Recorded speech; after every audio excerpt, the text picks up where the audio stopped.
Bismillahirrahmanirrahim. Assalamualaikum warahmatullahi wabarakatuh. Perkenalkan, nama saya Yozi Oktavia dengan NIM 2121298 dari kelas PAI 5E. Di sini saya akan menjelaskan materi tentang analisis mengenai tokoh dan ajaran tasawuf dari Imam Al-Ghazali. Yang pertama yaitu biografi.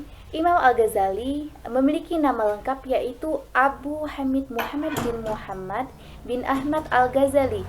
Ia lahir di Ghazalah, sebuah kota kecil di Tus, wilayah Khurasan atau Irak, pada tahun 450 Hijriah atau 1059 Masehi, dan beliau wafat di Taberistan, sebuah wilayah di Provinsi Tus, pada 4 Jumadil Akhir tahun 505 Hijriah. Kata-kata Al-Ghazali terkadang diucapkan Al-Ghazali dengan 2 Z, dengan menduakalikan Z. Kata-kata Al-Ghazali diambil dari kata-kata Ghazal yang artinya tukang pemental benang. Karena pekerjaan ayah Al-Ghazali ialah memental benang wol, sedangkan Al-Ghazali dengan 1 Z diambil dari kata-kata Ghazalah, yaitu nama kampung kelahiran Al-Ghazali.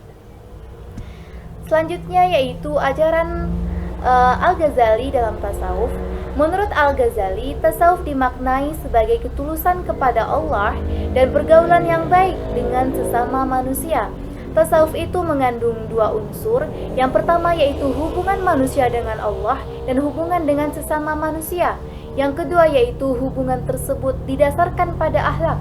Hubungan kepada Allah didasarkan kepada ketulusan, keikhlasan, niat yang ditandai dengan menghilangkan kepentingan diri untuk melaksanakan perintah Allah Subhanahu wa taala. Sedangkan hubungan dengan manusia didasarkan atas etika pergaulan.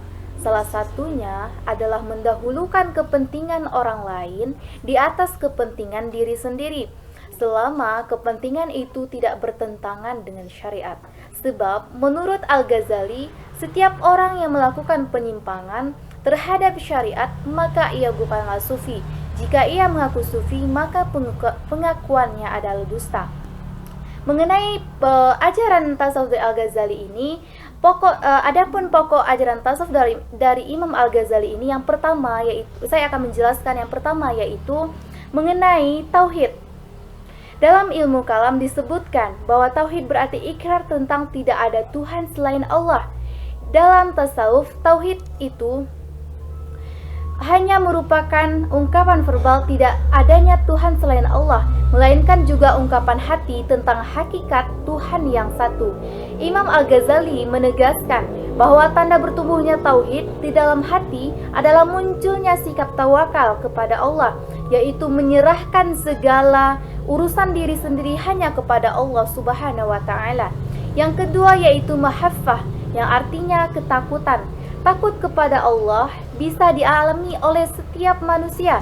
Ketakutan itu terjadi menurut Imam Al-Ghazali bisa karena melihat dan menyaksikan keagungan Allah Subhanahu wa taala, dan bisa juga karena banyaknya dosa yang dilakukan oleh seorang hamba kepada Tuhannya. Yang ketiga yaitu ma'rifah. Ma'rifah menurut Imam Al-Ghazali adalah mengetahui rahasia Allah Subhanahu wa taala dan mengetahui soal-soal ketuhanan yang mencakup segala hal yang ada. Dan yang terakhir yaitu mahabbah. Apakah yang dimaksud dengan mahabbah ini adalah cinta? Imam Al-Ghazali juga menggunakan kata is yang berarti cinta dan rindu. Allah pun juga disebut sebagai Al-Wadud, yang mencintai dan yang dicintai.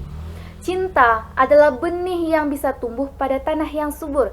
Imam Al-Ghazali menyetir pernyataan dari Imam Al-Junaid, yaitu Allah mengharamkan cinta bagi orang yang hatinya terkait erat dengan dunia. Nah, adapun ibrah yang dapat kita ambil dari ajaran tasawuf yang diajarkan oleh Imam Al-Ghazali ini, yang pertama yaitu senantiasa menyerahkan segala urusan kepada Allah Subhanahu wa taala. Sepertinya kepasrahan seorang anak kecil kepada ibunya.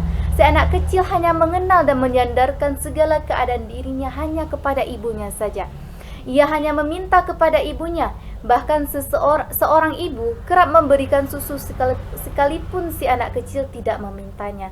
Yang kedua yaitu agar manusia mendekatkan diri kepada Tuhannya, menyucikan jiwanya, dan menjauhi pengaruh-pengaruh duniawi yang sangat melalaikan. Yang ketiga yaitu agar dalam menjalani kehidupan manusia selalu berpegang kepada tauhid, agar tauhidnya semakin kokoh sehingga tidak mudah menyimpang dari ajaran Islam. Nah, adapun demikianlah yang dapat kita pelajari, yang dapat kita ambil dari Imam Al-Ghazali ini. Semoga dapat kita amalkan ajaran beliau dalam kehidupan kita sehari-hari dan dapat kita jadikan contoh dalam kita menjalani kehidupan. Baiklah, sekian penjelasan materi dari saya. Terima kasih. Wassalamualaikum warahmatullahi wabarakatuh.